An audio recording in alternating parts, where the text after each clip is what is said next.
John, it's now 7:30. Shall we kick off?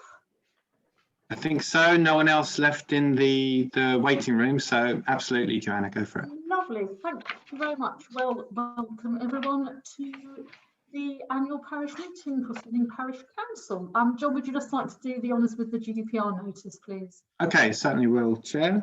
Thank you. Please note that the council is, and members of the public and individual councillors could be, making audio or video recordings of this meeting. The council's recordings will be uploaded to a cloud-based website of record and will be available indefinitely to the general public. By participating at the meeting, including by merely logging into it, you consent to this. If you do not consent to these terms, you should please not log in to the meeting. Thank you, Chair. Thank you. Okay, well, the very first piece of business, Rodney. Yeah, no, just there's Chris and Larry and Vaughan. Are they part of the Rampion? Yes, they are. Oh, yes. Right, yeah, okay, yeah, no, that's fair enough, right. Thank you for that, Rodney. Well, I actually, hello. Before we get to the minutes, well, if we could just, if you lovely people from Rampion who very kindly offered to give up some of your time to talk to us shortly, if you just like to introduce yourselves, that would be really helpful. Yes, of course. Yeah. So, well, shall I kick off, Chris and Larry? So, good evening, councillors, and thank you very much for having us here this evening. So I'm Vaughan Wayhill. I work for RWE and I'm the project manager for the Rampion 2 proposal. I was involved with the original Rampion project, which you'll recall if you were aware that the original connection came roughly sort of through near to where you are. Want to give you an update on where we are with this next proposal tonight, but I'll let Chris and Larry just say a few words about their role as well. Okay, I'm Chris Tomlinson. I'm the stakeholder manager for the project, and like Vaughan and Larry, was also on the first project and been in the wind industry, like Vaughan and Larry, for around about 20 years. Thank you. And hello, I'm Larry Wells. I'm the consents manager for the Rampion 2 project and played a similar role or the same role for the Rampion project. My responsibilities are to manage the environmental impact assessment and then submission of the consent application to the planning inspectorate in due course. Thank you very much. And shortly, hopefully, we'll be having a presentation from you lovely people. So thank you very much for being here. So the first item on the agenda is to agree the minutes of the last annual parish meeting, which was held on the 18th of March 2019. Paul. Yeah, yes, could I just raise a point of order, please, concerning the attachment to the draft minutes? Because the first 3 pages of that are a litany of distortion, untruths and breaches of the Data Protection Act, in which Councillor Lloyd claimed falsely that there had been hundreds of Freedom of Information Act requests. Now, anyone can now go to the website and see that the true number was actually 37 over 6 years, and that there were none at all during the whole year of Councillor Lloyd's chairmanship. So my point of order is that some months ago, when they did not like an entirely accurate statement that I made regarding the neighbourhood plan, the majority of councillors voted that my written script of what I had said should be removed from the minutes. And it was stated on the advice of the clerk that it was not appropriate to attach statements to minutes, and that minutes must be a self-contained summary. So that being the case, in my opinion, it's not appropriate that this distorted public attack by Councillor Lloyd, with its untruths and breaches of the GDPR, should be attached to these minutes. And so I'm asking the clerk, please, to advise whether or not we do have a policy of not attaching scripts. Would you like to respond to that, please? Thank you.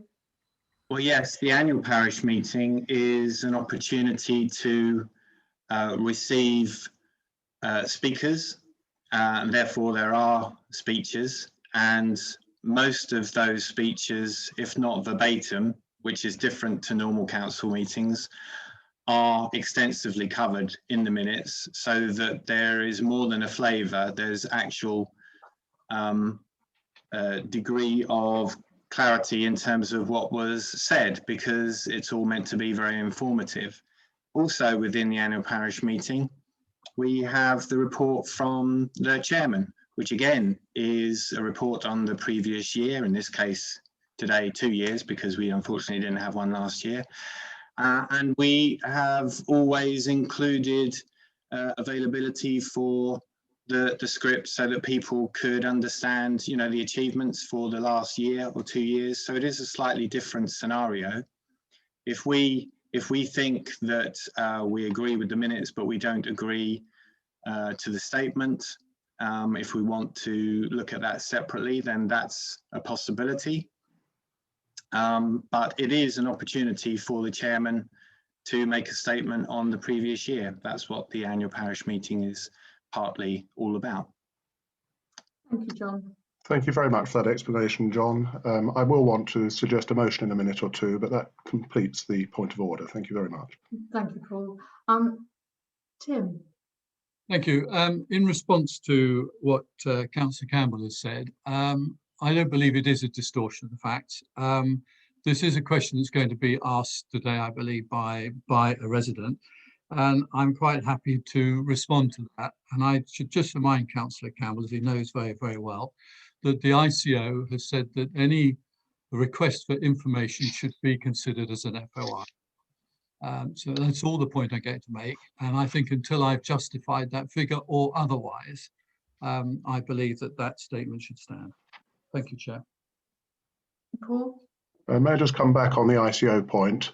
The ICO advises not that every communication is an FOI, which is Councillor Lloyd's approach. That is how Councillor Lloyd calculated his figures. Now, that's clear because the actual FOIs are on the council's website. And as I've said, there weren't hundreds, there were 37 over 6 years, and there were none at all during Councillor Lloyd's term of office. And actually, in the period of the swab controversy, when things were pretty hot, Councillor Lloyd that there were 106 claimed that there were 166, when in fact there were 17. So just to complete the point I was trying to make, what the ICO says is that any question put to a council, or any public body for that matter, needs to be looked at and, if appropriate, treated as an FOI. It doesn't make every communication an FOI. And as I say, that is how Councillor Lloyd has arrived at his figure. Thank you, Chair. Thank you. Tim? Thank you, Chair. Again, Councillor Campbell is putting his spin on something. It was made quite clear to me, and I'll have to look out the email concerned from the ICO, that any request for information should be treated as an FOI, and that is what we did. That's exactly what I said, Chair. No, you didn't just say that at all, and I'm not going to sit here and argue the point. I'm going to justify the figure. If I can't, I will say so, and if I can, then it will go as read. Thank you. Just one final point, if I may, Chair. Councillor Lloyd was invited to justify his figure about a year ago when the true FOI table was published on the website. His response was that he couldn't be bothered. So it's going to be interesting to see if he can be bothered now. Thank you very much. I think we've done that to death. No, Chair, I'm sorry. I really think that Councillor Campbell, as a matter of order, ought to control his language. I just don't think it's seemly for him to accuse me of something that I didn't say, and certainly then to make a further comment, which is what he normally does. And frankly, I'm fed up with hearing about it. Can we move on from this, because it is quite unedifying, I think, for everybody else. I agree. Can I just make one last point in response, because Councillor Lloyd is saying point of order, Chair. Sorry, a point of order. Move on, please. Instead of this bickering, it's not. I'd just like to observe that Councillor Lloyd abused his position as chairman and the annual meeting 2 years ago by making a scripted attack on 3 of his colleagues and several members of the public in an evidence-free rant which lasted for 3 pages, which was a distorted litany of untruths. Thank you, Paul. Thank you. I think we've covered that. I think we're very so. On that note, because we could be here for hours playing this, and I think it's no one else really wants to hear it. I would like to propose that we accept the minutes as they have been presented. Do I have a seconder? Paul? I did mention that I would like to propose a motion, so I would like to propose 2 amendments to those minutes, please. Can I invite colleagues to turn to page 8 of the draft minutes, where you'll find item 6 relating to the chairman's report.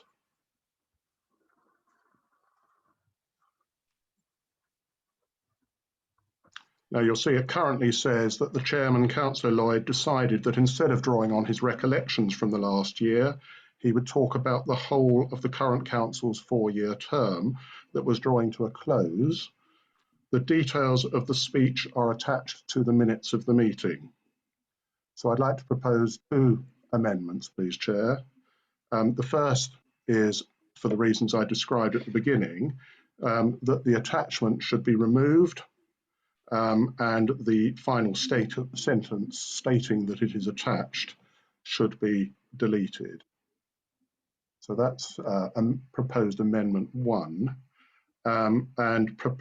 Because if that is passed, the statement will no longer be annexed, I'm suggesting the following wording is substituted for that sentence.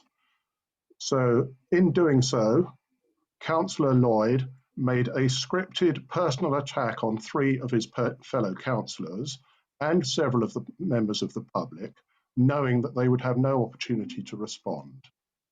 He also gave thanks to 4 grant-giving bodies who had provided over £100,000, listed his perceived achievements of the council over the 4-year term, thanked the office staff and caretakers, thanked the neighbourhood wardens, and finally extended his thanks to the volunteers who helped make Steyning a special place to live.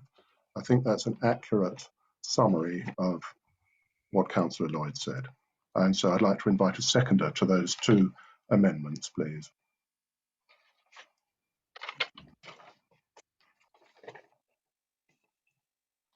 Have a seconder? Thank you. So can I ask, can we move that to the vote, please? All those in favour of Paul's amendments? Can we do them separately, please, Chair? What the first one, then the second? All those in favour of the first amendment?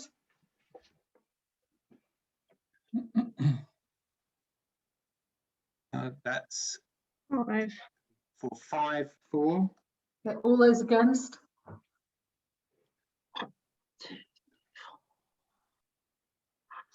Seven against. Any abstentions? I think that's it, Chair. Okay. John, do we need Sorry, to Chair. Sorry, Chair, apologies, but our internet connection it's gone again, keeps Sarah. going, so we keep disappearing. Well, sorry. I apology accepted, but I've got bad internet. There's not very much I can do about that, I'm afraid. John, do we need to vote on? No, I'm just telling why we keep going. I'd suggest we don't need to, Chair. Sorry, Paul? I'd suggest we don't need to vote on the second motion. So in which case, I would like to, I'd like to move to the motion to accept the minutes as they are presented. Can I have Sorry, Chair, Tim Rudkin has got his hand up. You're on mute, Tim. You're still on mute, Tim. It's deja vu. You're still on mute. Tim. Okay, Tim, I can't hear from you unless you take yourself off mute. I have many powers, but lip reading is not sadly one of them at the moment. There we go. Can you hear me? Can you hear me? I can now, yes. Yeah. Why is Simon Alexander present at the meeting tonight? I thought he'd been banned for 3 months. No, he hasn't. He's perfectly entitled to be here. John. I didn't answer my question. How is he entitled to be there? Because he's not banned from a full council meeting, and this is an annual parish meeting, and he's also not banned from that. So, can I have a seconder, please? I would like to move the motion that the minutes are accepted as received. Do I have a seconder?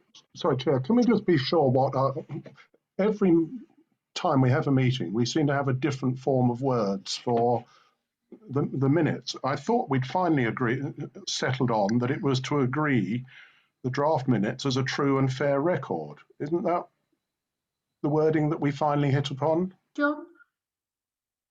Again, through you, Chair, this was agreed certainly for normal parish meetings. The annual parish meeting is, you know, a slightly different kettle of fish. We approach it differently. We've always had just to agree the minutes. We could think about changing that for future, but because it was on the agenda, we ought to carry on through with that. So the motion Well, is. Chair, can I propose an amendment, please?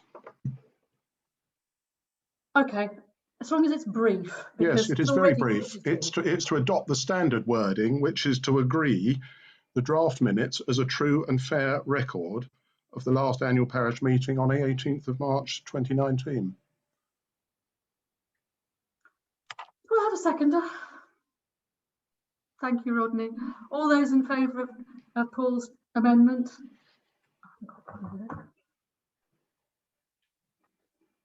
Okay, do we all understand what we're voting for? Yeah. 1, 2, 3, 4, 5, 6, 7, 8, 9, 9 for, Chair. All those against? 1 against. Any abstentions? And 2 abstentions. Thank you. So, yes, Paul? Could I just finally offer my apologies to the 3 guests for having had to sit through that process. Thank you very much. And in the interest of actually getting to their presentation, can we now please vote on the motion, which is to, what is it, John? To agree them as a true and fair record? Yes. So can I have a second? We've just done that, Chair. We changed the wording, Chair, to adopt, given that true and fair record. So we've effectively agreed them. So have we agreed the minutes then? It's done. We have. Marvellous. So do we have any matters arising? None noted. So, thank you very much for your patience, lovely people from Rampion. And I would now like to hand over to you to give us a presentation, which is what we're all really here to hear. So please carry on. Thank you very much. Can I just check? Sorry, can I just stop you 1 second? I'm sorry about that. Deborah, you had your hand up. Yes. Do you think that everybody could mute while our guests are speaking, please? Yes, unless they want to ask questions at the end. Please don't mute. Thank you. That Thank you. Often does help in these situations, but obviously we want to leave plenty of time for questions at the end. Could I just double check, because I appreciate you've got other proceedings and business tonight. What time slot are we working with? We typically sort of present the project update for about 25 minutes, maybe half an hour, and then we normally have another sort of half an hour or so of Q&A. But do you need us to? We can compact that down a little bit if need be. Yes, if you wouldn't mind, if you could truncate it slightly, that would be super. I mean, it's sort of about 40 minutes in total, if possible, including questions. Okay, so is that all right? Yeah, we'll try and be done by about 1:30, but allowing plenty of time for Q&A at the end. To be fair, we do cover the whole project, and part of it's about the offshore scheme. Of course, you know, we want to give you a little bit of that, but I suspect, you know, perhaps you'll be interested in what are the more local sort of effects, you know, of how we would be connecting, which comes a little bit closer to you. So we'll try and sort of give a bit of a background, just why we're doing the project, and a little bit about the offshore. If we just, skip through that, Chris, I think it'll become self-explanatory. So I'll just sort of briefly, as I said, we're from RWE. You might have been familiar with the original company, which was Eon Climate and Renewables, that developed the original Rampion. That's who Chris, myself and Larry worked for, but we were bought by RWE. But there's a lot, it's essentially the same people, the same sort of company sort of investing behind it, but we've just had a change of name. So what we're doing in the presentation, Chris is just going to firstly set the scene with why we're looking at it. It might feel like, well, we've only just very recently completed the original Rampion scheme. I'm sure you're familiar with, off the Sussex coast there. But why are we doing this and looking sort of forward to future targets? And these are quite long projects in terms of the development phase. So, it is essentially a decade later than the original Rampion if you look at it like for like. So Chris will give a bit more of that broader context, a little bit about the offshore, but Chris, if we try and keep that sort of a fairly quick pace, and then I'll come back and sort of talk you through the onshore part of the works, and we'll come back to the future timeline, and then hopefully we can leave sort of a good 20 minutes or so for questions. Okay. Yeah. Good evening, everyone. Thanks for taking us on this evening. So, why are we doing this again? First and foremost, the climate change imperative. So the United Nations Intergovernmental Panel on Climate Change, the IPCC, has a number of climate scientists all around the world collecting data, producing study after study, report after report, and unfortunately they all point to the same conclusion, and that is that we've got until the end of this decade to turn things around, which means by the end of this decade we can't go above 1.5 degrees Celsius above pre-industrial levels. If we do, we'll reach a tipping point where we'll have the catastrophic and irreversible consequences of climate change. I'm not saying that to be alarmist, that is what 99.x% of climate scientists are all saying. Now, in terms of how the UK is responding to this climate emergency around the world, they have set a nationally determined contribution under the Paris Climate Agreement to reduce our greenhouse gas emissions by 68% based on 1990 levels by 2030. So that's quite an undertaking, 68% reduction by 2030. And as a big sort of element to achieve that, it set a target for offshore wind, and that's to quadruple offshore wind capacity generating electricity to 40 gigawatts by the end of this decade from what was just 10 gigawatts about last summer. But there's other reasons as well as climate change. There's also 5% of coal still on the system generating electricity, averaged over the course of the year, but that's all being phased out in just the next 2 or 3 years. And of course, that therefore needs to be replaced by other generating technologies. And of course, that needs to be renewable. And there's also other positives that we have. Hydrogen fuel is coming on leaps and bounds, seeking to power flights, power shipping, power domestic heating, and HGVs and cars and so on. But you need electricity in large amounts to split water into its two component parts so you can extract the hydrogen fuel. So more electricity required. And of course, electric vehicles and air pumps for heating all require electricity to charge the batteries and so on. So more electricity required. But in terms of, it's not all daunting. We are much further forward than many people realize. When myself, Vaughan and Larry all started in this industry around about 20 years ago, only 0.2% of the UK's electricity came from wind energy. Now that's increased 100-fold to 20%, and that's split, broadly speaking, 50-50 onshore and offshore. Now, the good thing about offshore wind is you can build it at scale. It's a proven technology. We've been doing it for 20 years now, and we can scale up. And as the industry has actually scaled up, and there's more competition in the marketplace, that's driven the costs down. So the costs have halved in just the last 2 or 3 years. Costs continue to be plummeting. So that's good news.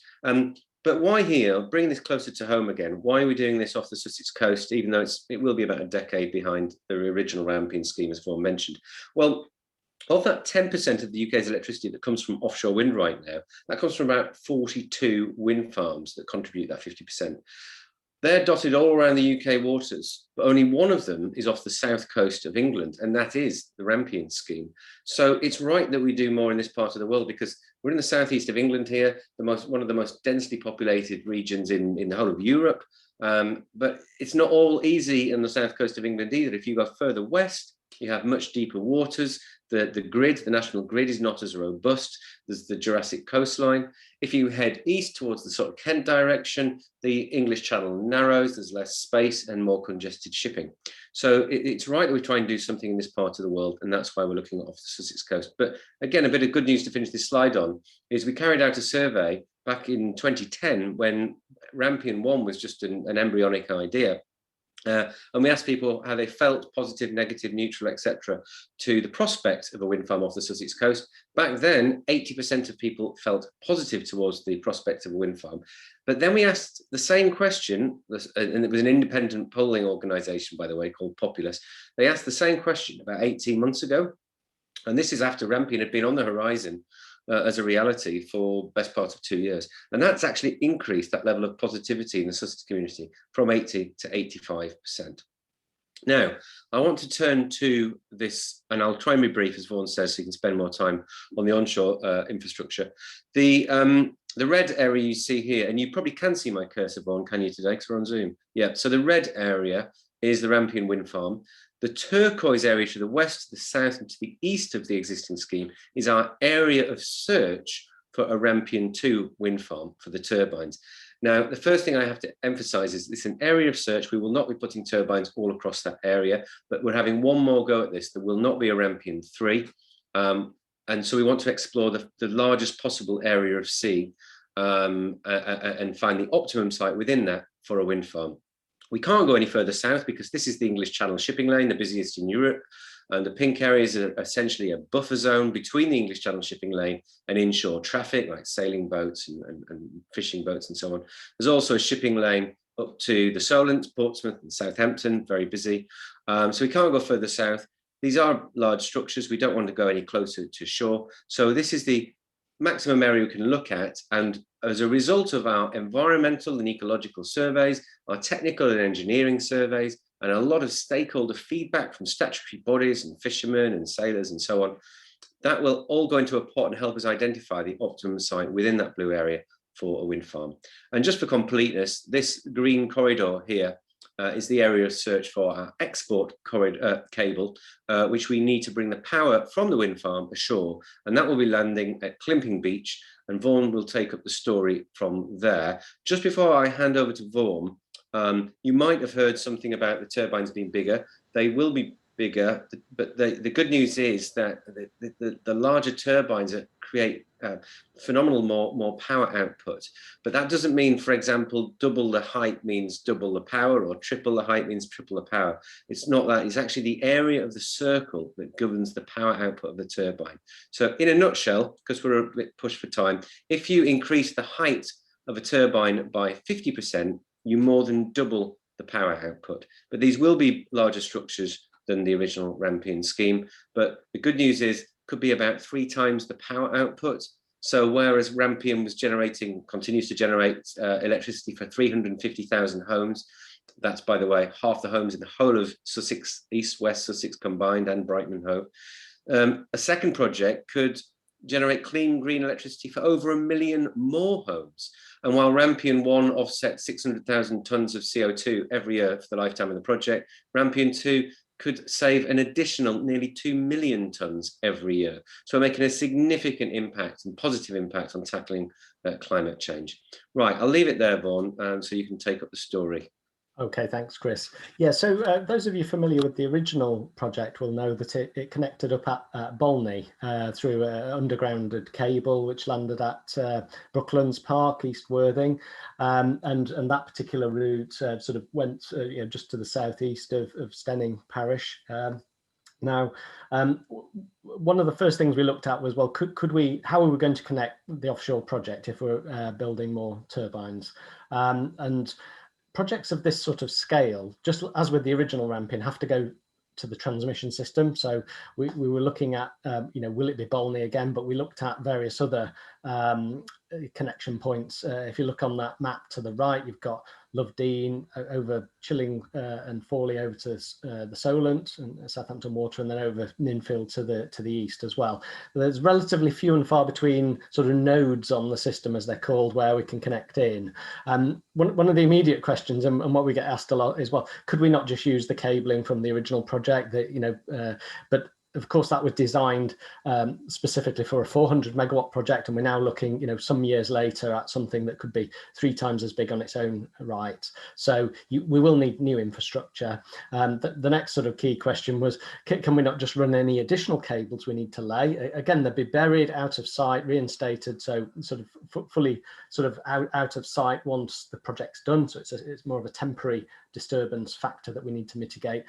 Could we not lay them along in parallel with the existing route? Well, to cut a long story short, there were various technical constraints, not least at the landfall, but also getting over the South Downs at Tottington Mount, which meant that we simply wouldn't be able to get the additional cables without sort of causing undue impact. So we did a lot of sort of constraint mapping, working with our consultants, looking at environmental and engineering feasibility of various other landfalls.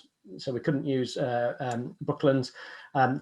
What we ended up aligning on, and this was kind of went through a scoping process last summer, was looking at a preferred landfall at Climping, just to the west of Littlehampton, and a broad cable corridor that would work its way up to the general Bolney area. And that's kind of, as Chris is outlining with the cursor there, sort of like a more expanded area at that end, so that we could look at various different sites for the new substation equipment. So everything, as I say, just to reiterate, all sort of buried cable right from the landfall right up to the substation. The only above ground bit of development that these sort of projects require on shore is the transformer equipment, switchgear, and sort of power conditioning kit, which is, it gets it suitable so it can go onto the national grid. Now, although that red corridor, that's the quite a broad sort of corridor that we first started investigating and looking at all the environmental and technical factors, and that itself, that corridor does straddle and come within Steyning Parish boundary.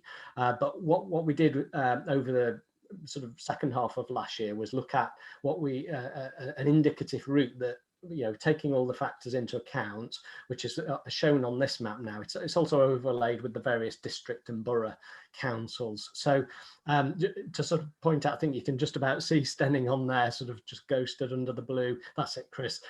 So although the red sort of area that we were originally looking at did go within the parish boundary, the black line shown there, which is our current sort of proposed route, it's not fixed in stone yet, and we've been doing an informal consultation at the start of this year, which we're still looking at the feedback to and seeing what tweaks we need to make. But the route sort of passes to the north west of Steyning. It does need to cross the A283. So I know with projects like this, often a lot of the questions about, you know, what are the impacts, what about disruption, what about road closures, what about traffic and such like.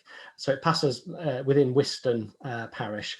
Here's a little bit more of a sort of a zoom in, really just showing how the proposed route sort of passes via Washington. We've got the A24 and then traversing east. So you know, where we've got a couple of options there, we've got that on a number of sections on the route. We've been asking specific questions as to whether there are preferences, even where there's a single line. You know, are there amendments that local communities would like us to look at? Of course, we're dealing with many landowners as well, many hundreds of landowners, to try and find a route that will minimise any of the sort of temporary impact. So I think if you look there, just at the bottom left, that's the A283. So I guess, yeah, Steyning a bit further down to the down that road. But just to give you, orient you on that. Of course, we can come back to these maps when we have the Q&A if need be. But perhaps the one other thing I'll just sort of touch on is the up at the Bolney area. We have 3 candidate sites that we're looking at for this additional substation equipment we would need. So as Chris is highlighting there in yellow, so there's 2 that are sort of pretty much adjacent to the existing National Grid Bolney site, one to the north and one just to the south, Wynham Lane North and Wynham Lane South. And then there's a third one that's a little bit further away, but it's up near the A272 next to the Oakendene Industrial Estate, if you happen to know that neck of the woods. So we've been consulting on, you know, those to understand the pros and cons. Ultimately, we'll only apply for one. And we're currently looking at the feedback that we got from the informal consultation stage. We've got a second formal consultation to come in the summer. So we're just looking at whether we do streamline that down at all, or whether we, you know, carry those forward with refinements. So just wanted to give that sort of for sort of a complete picture. But as I say, when we get onto the Q&A, happy to sort of take more questions on that. So I'll just hand back briefly to Chris. He'll just round out, you know, what the next steps are on timeline and process that we're going through on this. Thanks, Vaughan. And yeah, just wanted to give you an indication of the kind of stakeholder engagement communications that we've been undertaking for best part of a year, really. Certainly, Larry and her team have been working with statutory organisations for best part of a year. But we also have these project liaison groups looking at different interests such as business and tourism, the environment, along the onshore community areas of the onshore cable routes. We've got a number of parish councils on there, for example. Got a couple of about 4 commercial fisheries groups as well, a public rights of way group. And the intention of all these groups is that it helps act as a conduit for us to reach a wider audience. You know, we are essentially a skeleton team, a project team of a dozen or so. We do have a number of consultants supporting us, of course, but to reach the wider community, it does help if we have these groups acting as that conduit to help get the information out and feed back any concerns and issues to us. They worked well with Rampion the first time around. But yeah, we've been meeting many different statutory bodies, local authorities, Natural England, the Marine Management Organisation, and so on for a number of months now. But as Vaughan alluded to earlier, we've just held a informal consultation process. This was a voluntary undertaking. It's not a statutory requirement, but we did this largely because of the COVID situation. You know, with Rampion 1, we'd have been in town centres, we'd have been more active in the community, but of course we're limited to what we can do. So we thought we'll hold this sort of 4-week informal consultation, really to raise awareness of the project, the fact that we're here. And the formal consultation is coming a few months down the line, get people ready, and just sort of give them an early indication of what the project entails and the timetable and so on. And then we ask for feedback in things like, you know, any issues or concerns that people may have in the local area. So we're just, as Vaughan mentioned, going through all that feedback now. But the digital virtual village hall worked really well. I mean, we had 6,500 visitors to it. That's extraordinary. It's more than we had in our formal consultation in 2012 when we were out in the community. So there's pros and cons, but certainly it's acting as a useful substitute. So we're taking into account all that feedback now, alongside more results from our technical, engineering, environmental studies, and that's helping us to refine the proposals. So we might be able to, when we're looking at, Vaughan was showing you 2 or 3 routes in certain areas, we might be able to have a preferred route in some circumstances.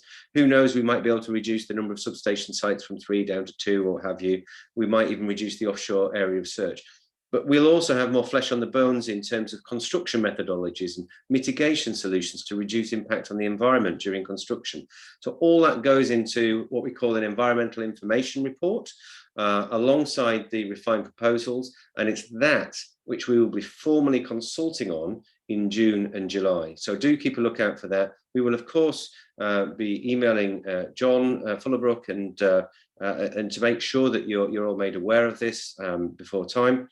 And in terms of how we're doing that consultation, by the way, we do have to consult local authorities in the area to make sure that we're adhering to sort of good practice in how we're consulting, what tools we're using and so on. So they need to improve our statement of how we're going to consult the community. And then after that formal consultation in the summer, late summer and autumn, we'll be looking at all the feedback, we'll be analysing it. Where we can accommodate feedback, we will. Where we can't, and that might be because something has been proposed which is going to be more damaging to a community further down the road, or damaging to the environment, or might render the project commercially inviable. So where we can't accommodate feedback, we will explain why that is the case. All the feedback and how we've dealt with it is set out into a consultation report, and that is an integral part of the development consent order application.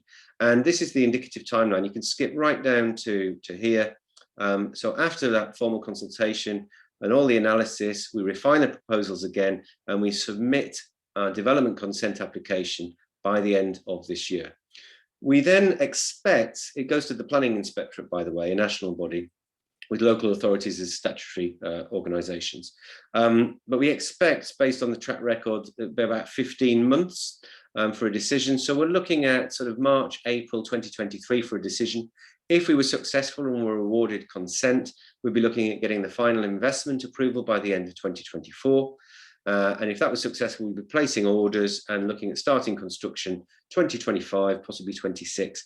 But the good news is it will be fully operational, complete before the end of this decade, and generating clean green electricity to help tackle climate change and meet those important government targets. So just a final word on our visitor centre, which we set up. We launched it in September. Unfortunately, it's been strewn with difficulties, as you can imagine, this year. It's going to open up just for single households again soon. If you're interested, just go to rampionoffshore.com and you'll see the visitor centre tab there. Or if you would like to contact me directly, my email address is there. I can put you in touch with the visitor centre manager. If you want to find out how we develop, how we construct and how we operate a wind farm like Rampion, do go there. There's so much information. It will, I think, answer a lot of your questions. Thanks for listening. I'll stop sharing my screen now and hand back to the chair, and we'll try and answer many of your questions. I'll mute myself then. Thank you very much for that. That was very informative. I'm sure everybody enjoyed it, and I'm expecting a whole raft of questions for you. So if anyone has a question, if they could turn their camera on and raise their hand, that would be lovely. Steve. Thanks. Yeah, and thank you for the presentation. On one of the slides, I think it was the slide immediately before the one you showed us with the onshore station sites. I saw there was a label, windmill gallery. Can you just explain explain that? Quarry, that was. Quarry, was it? It's my eyesight then. Yeah. No windmills proposed for that location. No. Okay, just my eyesight. It's okay, no worries. Worth checking. Thank you. Tim Lloyd. You're on mute, Tim. Thank you, Chair. A couple of quick questions. Taking into consideration the less windy days, and I understand that output drops dramatically under 30 miles an hour. How many days, for instance, in 2020, did the existing South Coast wind farm achieve its expected power output? That's question one. And as there's something like 40 million vehicles on the road today, and we're expected to stop buying new cars in, I think it's 10 years' time, new petrol or diesel fuel cars. We're going to go electric in 10 years' time. I just wonder what impact that's going to have on the number of wind farms around the UK to meet that sort of output over the next 10 to 20 years. Thank you. Yeah. Okay, thanks. I mean, with regarding the performance of the existing scheme, I mean, what I can report is it has met and in fact exceeded the planned generation figures over the past year. I think there was, Chris, I think you were involved, there was a press release that our operations team did about that. Mm-hmm. So, I mean, what we do when we assess, these schemes, we obviously take into account that it is a variable, fluctuating energy source. And then, if you try and predict it day to day, week to week, it varies. And that's the benefit of feeding into a grid system. But what you find is when you project and predict it, we use all sorts of sophisticated computer modeling, flow modeling and statistical sort of analysis. When you assess these as to how much you expect them to generate over a year, over 10 years, over the project lifetime, 25, 30 years, our experience and that in the industry is you do tend to get a very accurate long-term forecast. So this is all about creating the energy over those periods that we're investing in to help offset how much other types of generation, so carbon-based, would be required. So I don't, off the top of my head, if I'm honest, have a figure for how many days individually it would exceed or meet the sorts of expectations, but we tend to assess them over longer periods, such as a year's performance. Vaughan, can I just add to that while you're on the next one? But yeah, so we basically celebrated, we beat our generation target by 15% in 2020. So we generated over 1,600 gigawatt hours. Now, I don't know if you saw my slide earlier, I said that we look at generating electricity for 350,000 homes, the equivalent of 350,000 homes. Well, last year it was 400,000 homes. So that's how good a year it was last year. Chris, you're very much into your electric vehicle side. Do you want to take the second question as well? Well, the one thing I mean, Larry might want to add something as well, but the one thing I was going to mention was actually wind energy and electric vehicles really complement one another, because the electric vehicles act as a giant battery in the nighttime. So when we're all in bed sleeping, you plug in your electric car, and if you've got economy 7, it's cheaper. So you charge your car. I think Larry might be able to expand on this shortly. Yeah, as a two electric car household, we plug our cars in overnight and enjoy a much reduced tariff. There are also agile tariffs whereby you can program your vehicle to charge at times when there's an absolute excess in the grid, which can help. That said, there will be a requirement for increased generation going forward as we are moving towards an electric car revolution. And really, they do complement each other, as Chris says, that in order to make it a really clean green energy, we do need to generate with electricity from green sources. I think also that we'll look at there are other sort of battery storages and technologies, and I know that some of there are battery storage plans elsewhere in the country, plus solar, and all of those other technologies all go towards meeting those targets. And of course, when you've got a massive battery made up of millions of small batteries in these cars, basically they're storing that electricity at night time when no one's using the power, and then they can release it. They're working at the moment on how they can release it back into the grid when the demand for electricity goes up, and perhaps the wind and the sun isn't as good. Thank you. That answer your questions, Councillor? Bill Bell, you have your hand up? And you're on mute. And you're still on mute, Phil. Thank you. Thank you, Chair. 2 quick questions. One, I was pleased to hear Councillor Campbell apologise to our guests. That was very good of him. I wish he'd done the same to the members of the public that to sit through that. But one for Rampion 1. One of the things that I really tried to buy into was any disruption to the grounds. And bearing in mind with Rampion 2, you're going through a huge swathe of the South Downs National Park, you would make good. You haven't done that for Rampion 1 yet. Underneath Truly Hill, there's a large area of land that you still haven't finished and still looks nothing like it did before you started work. How can you convince the public that's going to be affected by that this one, Rampion 2, will be different? Thank you, Chair. Thank you. Thank you. Well, I mean, I'd like to say I'm not too familiar with the specific Truly Hill. I've not been involved with the original Rampion reinstatement for a couple of years, but I would like to think that's a sort of an exception rather than the rule. We did put a lot of work into specifically reinstating a lot of the sensitive habitat over the chalk grasslands at Tottington Mount. I know we've had delays at the substation end around Bolney where it took longer to reinstate and obviously make good on that. So, I mean, I can certainly take that away, unless Chris or Larry, you're aware of this particular example. My impression, I must admit, but not being close to it from being on the development side for the past couple of years, I thought that had all been reinstated, and I've seen sort of reports and visuals showing before and after footage, but that might be an exception that I'm not aware of.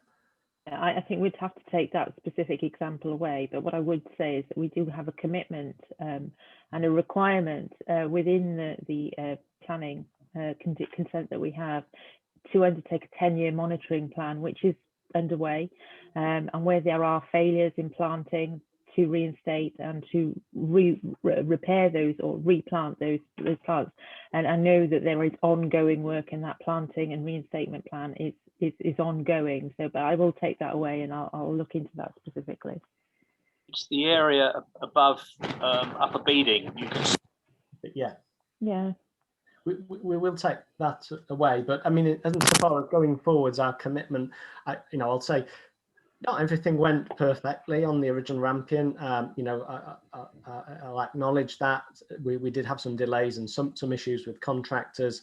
which we need to manage more effectively on a future project. So one of the key things that we wanted to do at the end of Rampion was to take lessons learnt and do that not only in what went right and wrong working with our contractors, but also involve the key statutory bodies. So we had sessions with the South Downs National Park Authority representatives, as well as West Sussex County Council, who took the overall lead coordinating role on enforcing and making sure we delivered on our planning promises. So we did collate a lot of lessons learned from that, and we certainly want to improve and do the best possible job we can to make sure everything's fully reinstated in the event that this second project would go ahead. Thank you. Are there any other questions? Trevor Cree. Yeah, can you hear me? Yes. Yes. Of course, I think there's broad support for offshore wind farms. And what was said earlier about actually exceeding the targets for 2020. I haven't actually seen the figures myself ever since Rampion 1 came into play. But in 2015, I worked in New Zealand, and Palmerston North, above Palmerston North, there's a huge number of wind turbines above the town, because obviously the higher you go, the more wind power you will achieve. Now, in 2015, I raised the point, and not many people took much notice, but basically the Rampion 1 route is very concerning, because the Rampion 1 route went to steep down, basically the highest point above Steyning, Bramber, Upper Beeding, and then it did a reverse track back over the River Ada and then up to the highest point of Truleigh Hill. It's totally illogical. And then it came down Tottingham Manor, hugely steep slope, and there was absolutely no need for that route. It could have gone from, if it had to go to steep down, it could have gone Botolphs, across the river there, up the South Downs Way. Now, my view is the whole logic of this is, it's not in my lifetime, but in 15, 20 years, is to place wind turbines along the South Downs. Now, the same point about coming ashore further west of here is again to make it more feasible to construct wind turbines on the South Downs. Now, of course, it won't be allowed at the moment for the next 5 or 10 years, but unfortunately, I think it's this hidden agenda. That's just my personal opinion. Thanks very much. Thank you. I mean, I can provide assurance that we're in no way, shape or form contemplating any, actual wind turbine development on the Downs. And, I think I'm right in saying there's in the UK with national parks, that would be very much a strong presumption against. I mean, if I'm honest, it's not an easy ride as trying to justify a temporary cable burial project, which of course doesn't have the longer lasting sort of impacts of a above ground development. So, but no, honestly, the only what has led the identification of the original cable route and this current one, which is different, and I know that raises questions and concerns. Why can't we at least sort of use what we've done before? But it has very much been led by all of the sort of the grid electrical criteria, available capacities on the system, looking at avoiding where possible environmental sensitivities designations, trying to keep away from impacting by going too close to residences and properties, taking account of technical criteria. So I know sometimes it can look a bit odd on a map when you see it, well, it goes this way, then that way. And up at Tottington Mount's a classic example. When you look at it, there's almost like a big S-bend, but that was very much dictated by the gradients and having safe working gradients so that it would minimize the amount of cutting into the hillside, which of course results in very big chalk scars if we were to do that. So there was, shall we say, method behind the madness. It may not look that obvious, but a lot of sort of specialist, technical, environmental, and so on are involved in determining those sort of routes.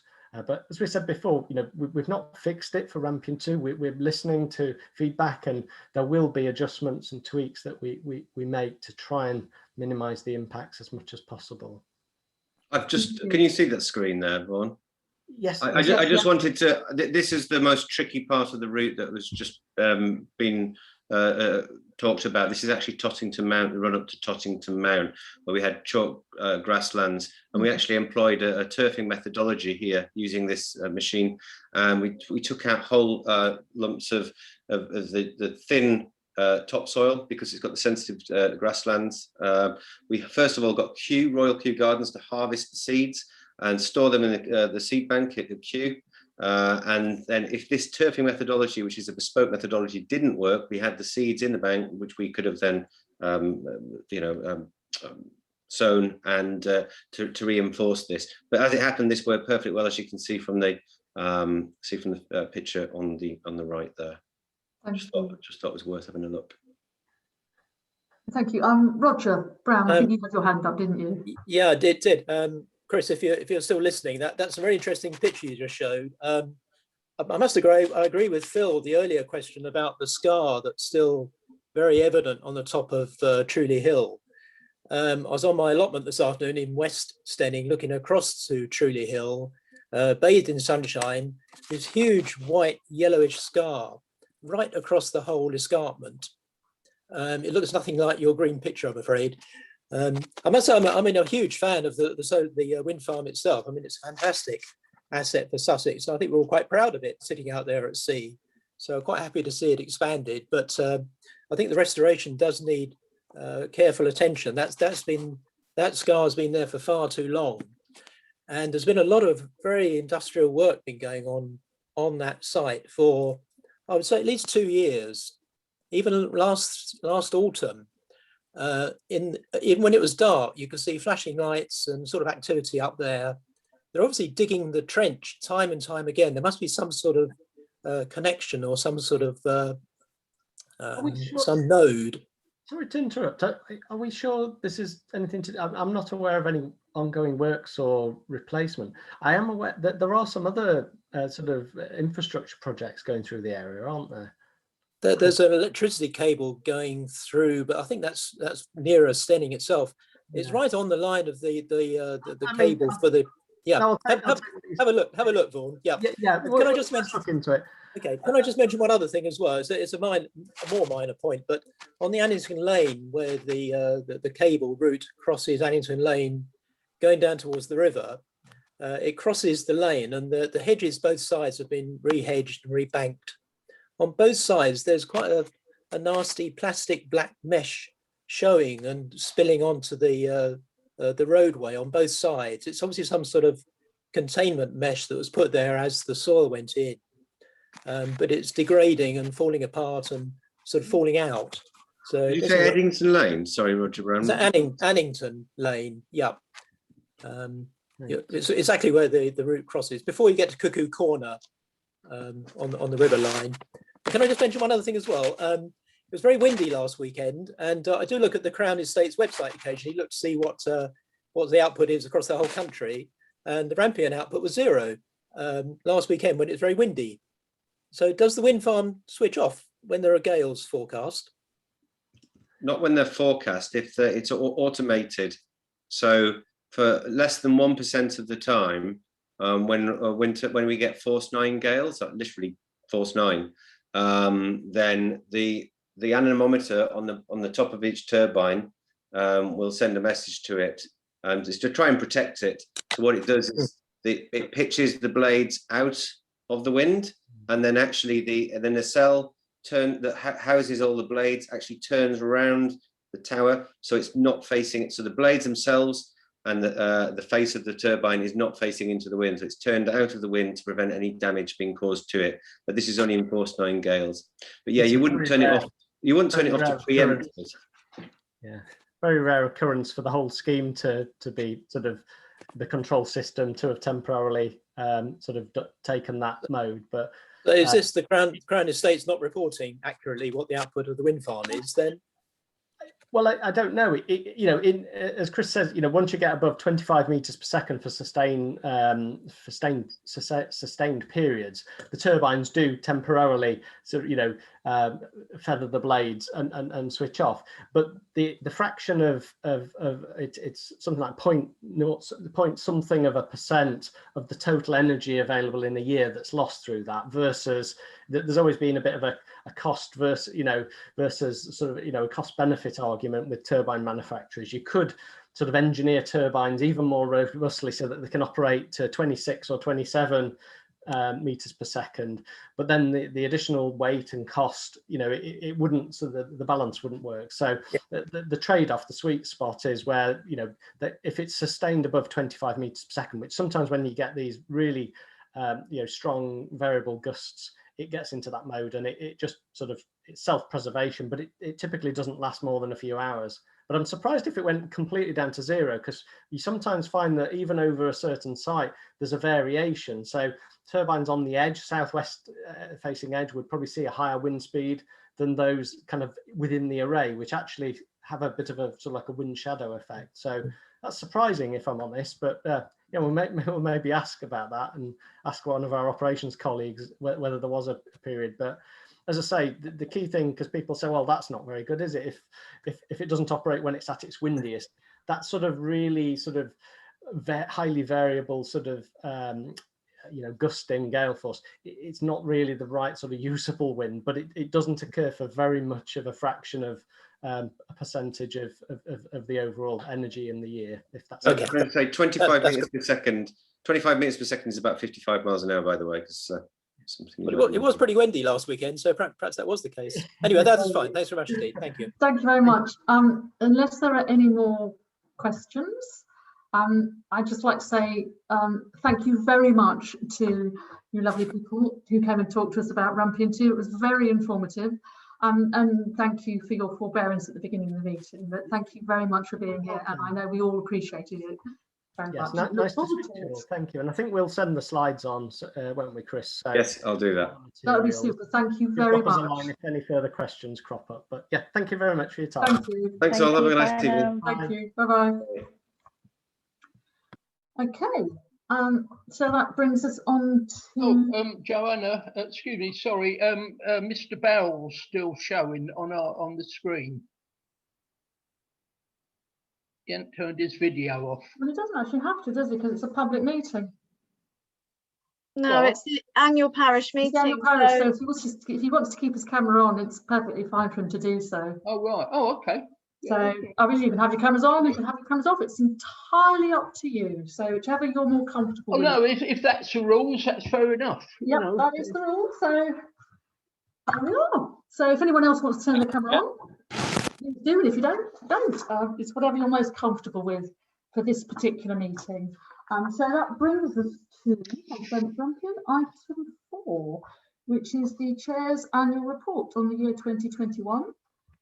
And my brief review from the previous year, which due to COVID hadn't been reported on. So I shall commence.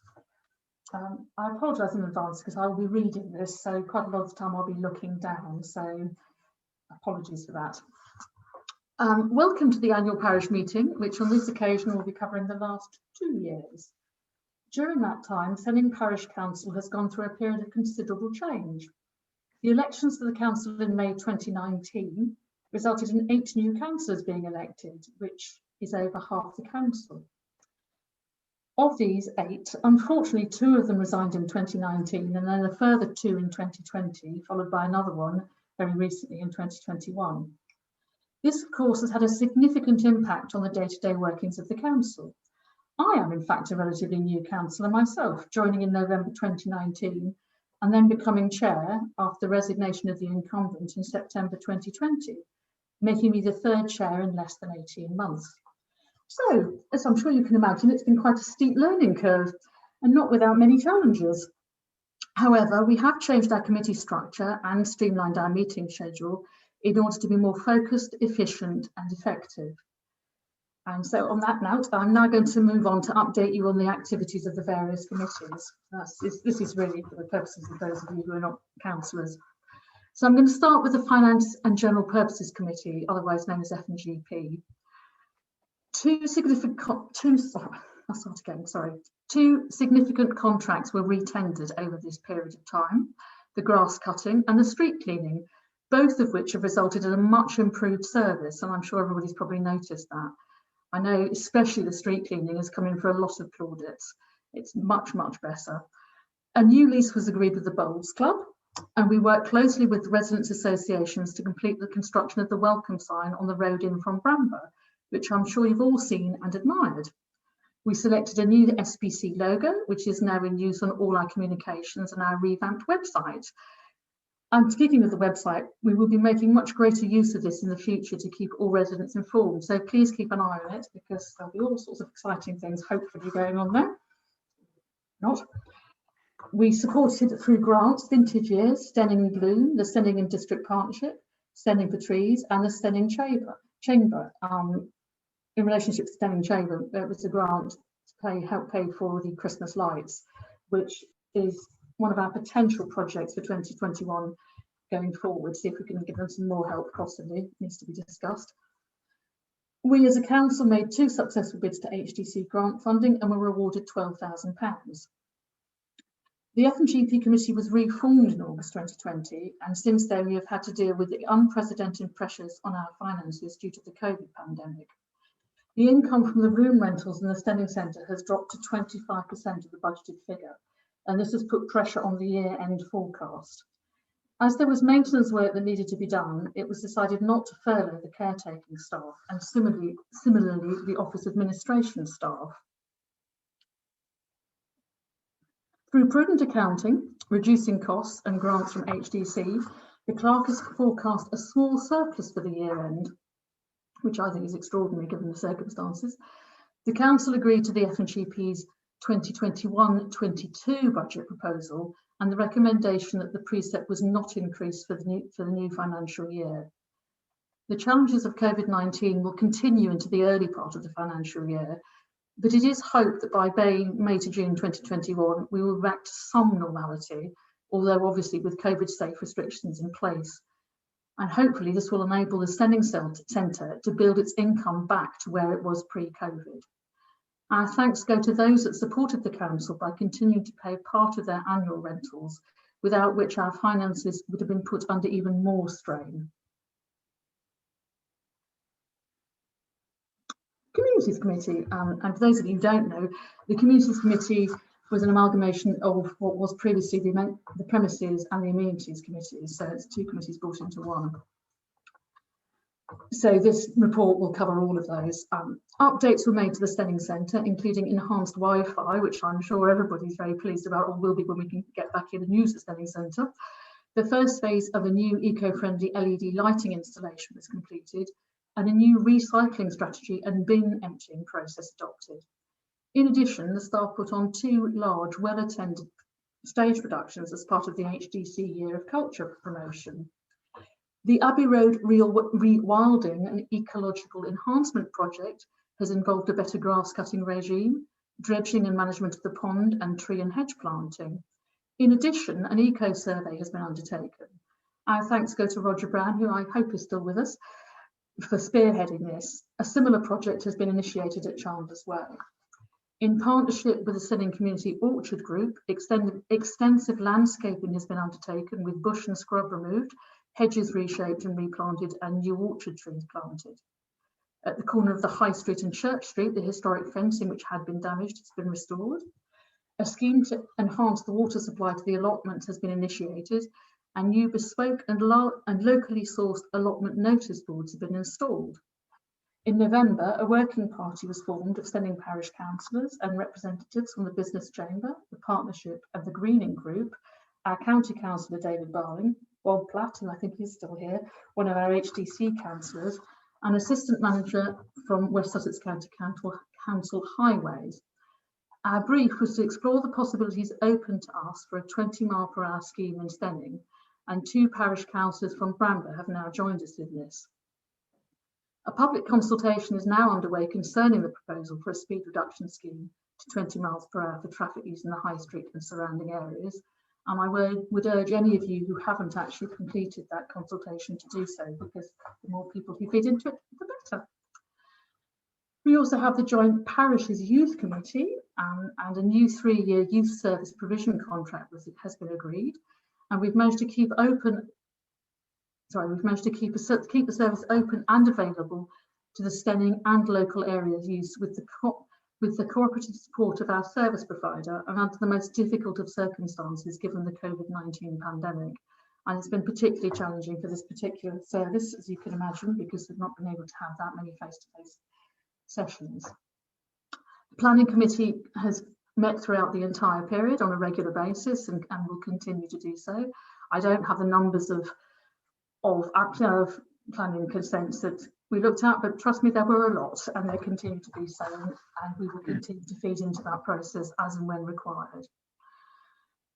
As a council, as a totality, we have completed and submitted the Steyning Neighbourhood Plan, held more virtual public meetings than any other parish council in Sussex during the COVID pandemic, managed to keep the public toilets, playgrounds and Steyning Centre open and COVID safe as far as possible and when restrictions allowed us for the entire pandemic period, declared a climate emergency with a commitment to a reduction of Steyning's carbon footprint through significant measures by 2030, and continue to maintain a robust defence against the proposed soft sands extraction site development at Haynes Farm. So it's been quite a busy year, 20 years. Finally, I would like to thank Paul and Michael, our neighbourhood wardens, for all their hard work over the last 2 years, and John, Hazel and Tessa for keeping us all on track, juggling many conflicting deadlines, dealing with the ever-changing rules and regulations regarding COVID, of which there has been slews of them, and of course of supporting councillors new and old. Without their expertise, patience and endless good humour, I would have found the role of chair significantly more challenging. So that's the end of my report. So it's now open to questions for the chair. I know we've had a written question and a written statement. John, do you want to take those first before we throw it open? Well, sorry, through you, Chair. We've got questions from the chairman first. Next on the agenda would be the written question and the statement received. Lovely, super. So are there any questions for the chair, please? If anyone wishes to ask a question, if they could turn their camera on and raise their hand, that would be lovely. There's nobody on my page. Can you no, I've only got one page now anyway. We're just on one page now, Chair. Thank you. One page and no hands raised. So I'm going to take it from that there are no questions. Yeah, okay. Yeah. Is that right? Yeah. Yep. I can see no questions.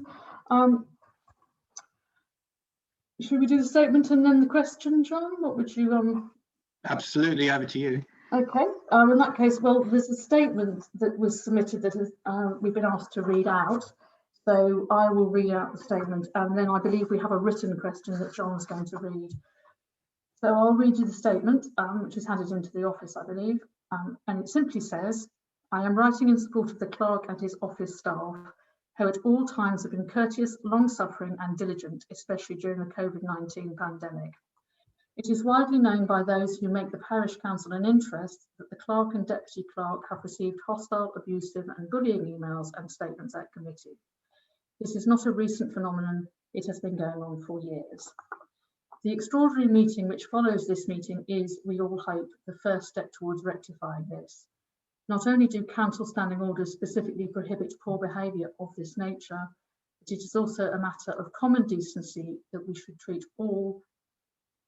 all treat each other with respect. Nothing is achieved by the tactics used by a few councillors towards its own legal officer. It is possible that some councillors will try to divert attention by criticising the clerk's performance. That must not become the subject of the meeting, however. The problem has never been the clerk's efficiency, it has always been the unforgivable behaviour of a small group who used to identify themselves as Steyning First. I am asking for this statement to be anonymised because any criticism of councillors, however well met and constructive, can be met by threats of totally unwarranted litigation. That's the end of the statement. John, I believe you've got a written question. I do. The member of the public, Trevor Cree, is in the gallery. If I may ask through you, Chair. Trevor, did you want me to read your question, or would you like to do it yourself? If you would read it, that would be good. But if I could make a comment afterwards, that'd be great. Thanks. Okay, no problem at all. Then I will continue, Chair. At the annual parish meeting dated the 18th March 2019, the then SPC chairman read out his report covering the previous four-year term of office 2015 to 2019. Within that report, the SPC chairman made a number of serious and inaccurate accusations, not least the fact that there had been hundreds of freedom of information requests during the previous four-year term. The minutes and audio recording of that annual meeting records my statement that the SPC chair had said was a great exaggeration. The SPC chairman responded by saying that it was not an exaggeration, but that he had extrapolated the figures from a log that had been kept by the office. I responded by saying, isn't that a dangerous thing to do? The 2021 SPC file of freedom of information requests that occurred between the October 2014 and August 2019 officially records, rather than hundreds of FOI requests, a total of just 37. Of that number, many are related to simple requests for audio recordings and minor issues that were dealt with very quickly by the various SPC clerks. However, other FOI requests were far more significant and were fully justified because of their seriousness, including the Steyning Area Youth Service charity accumulation of over £40,000, the withholding of SWAB Housing Focus Group member register of interest for over 8 months, exceptional delays in the posting of SWAB steering group minutes, the withdrawing of the SWAB draft neighbourhood plan document from the public, the submission of a secret SPC submission to the Information Commissioner's Office that libelled and defamed 6 Steyning residents without their knowledge, and so on and so on. Last paragraph, Chair. On behalf of the Steyning Parish Council, will the current SPC chair draw a line under this particular misinformation and now take the opportunity to apologise to the residents of Steyning for the gross exaggeration of the number of freedom of information requests that appeared in the 18th March 2019 SPC chairman's report, and that has inflamed resident opinion ever since? Thank you, John. Trevor, I believe you wanted to make a comment.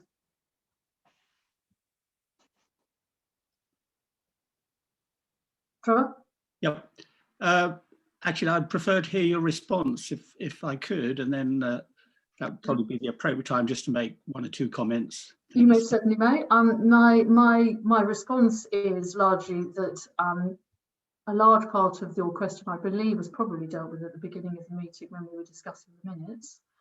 I understand that Tim will probably speak to this briefly. My view is very much that we've been over this already.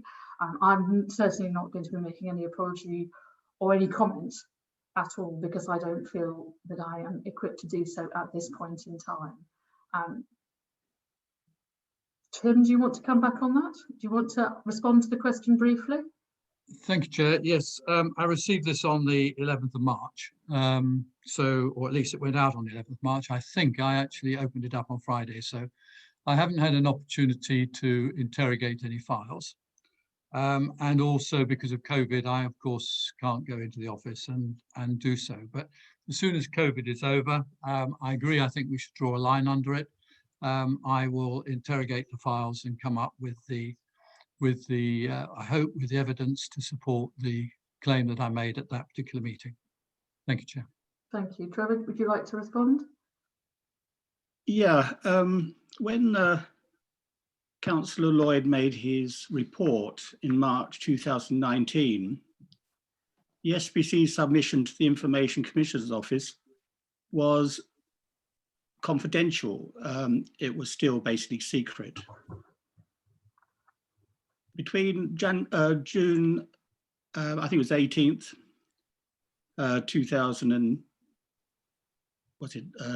18 to, took me 15 months of persistent efforts, and with the help of the ICO, in September 2019, I gained access to the SPC submission to the ICO. In other words, the accusations. Now, as far as the supposed evidence against myself, there is no evidence. There's just 3 mentions that another of the accused mentioned 2 questions I ask at public meetings. So I have been libeled and defamed, and people in Steyning have the opinion that I collaborated with others to bring the council down by any means. It's equivalent of accusing someone of treason. So I won't draw a line under it. I will be, please, may I just finish? I will if you're brief, yes. Pardon? If you can be brief, yes. Is libel and defamation something that should be, someone should be cut off? So I will pursue this. I won't go through legal means, but I will pursue this, and I will hopefully have a meeting with the chair and vice chair, Councillor Norcross and Councillor Young. And as a first step, whether we can get to a solution here that I can gain a full retraction, a public apology. Thank you very much. Thank you, Trevor. I would just say that I'm not a lawyer, obviously, but my understanding of libel and defamation is that it would actually have to be published for it to be libelous or defaming, but I don't know, maybe I'm wrong. It's presumably not been published because you've had you yourself said you've had difficulty seeing it, so I'm presuming it's never been published. And the ICO response it has to be published to one other person. I think, well, in that case, thank you. I stand corrected. Many people. Thank you very much. Thank you. I stand corrected. Well, I think on that note, unless there are any other questions, which there don't appear to be, that brings us to item 7, which is the date of the next annual parish meeting, which is 21st of March 2022. And that is the end of this part of the meeting.